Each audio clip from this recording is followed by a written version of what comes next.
In this video, we will learn how an employer can contact Home Office regarding any issues with the sponsor license. So for that, we will come to this page where they have provided the email address. So if I click on Business Helpdesk, then this email address will show up, which is businesshelpdesk@homeoffice.gov.uk. But before that, let's learn what it says.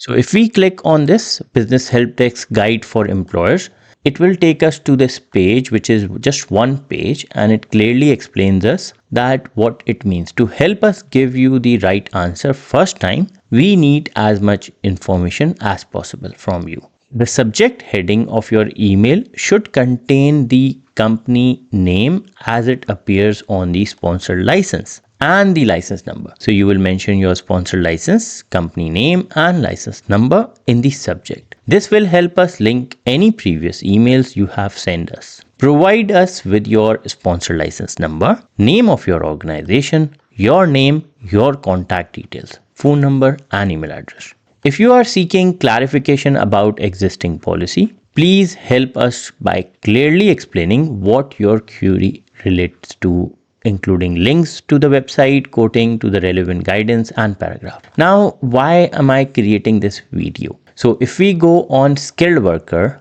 and if we click on your job and if we go down, the problem is we are not getting the going rates table. So currently, for some reason, there is no column for the going rates. Previously, this is just an example. This is how it used to show. So you have the job code, you have the job title, and then you have ongoing rate and new entrant rate. So this is how it used to show before. But currently, it's not showing anything. So this is the problem going on.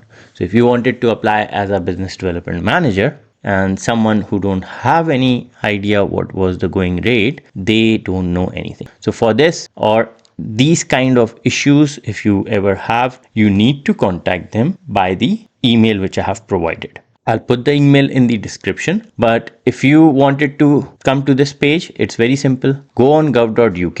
In the search section, write make a query to the Business Help Desk. Click search. The first one is employers and sponsors. Make a query to the Business Help Desk. If you click on it, you will land on this page, which have this email address at the bottom. It's hidden.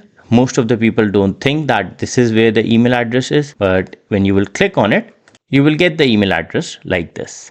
Now let's go back and read the further guidance. Further, it says if your inquiry is asking for a status update of a sponsor application, sponsor change of circumstances, please give details of the type of application and the date it was submitted. You must be the authorizing officer, key contact or level 1 named on the sponsor license for us to comply with the Data Protection Act when we release information to you.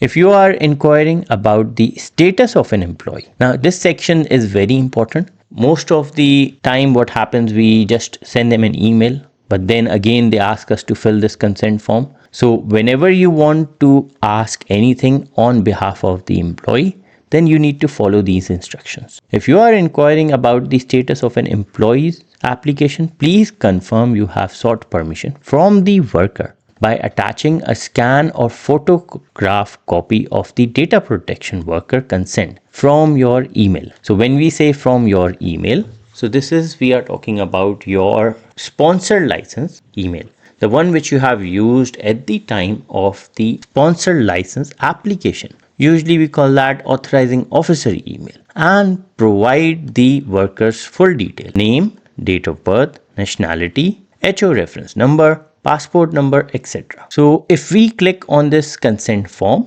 we will come to this page which will say employee consent form. So basically the employee name, agree to UK visa and immigration, giving an update on progress of my current application, reference number, right to work in the UK, employer's name, sponsor license number, representative name.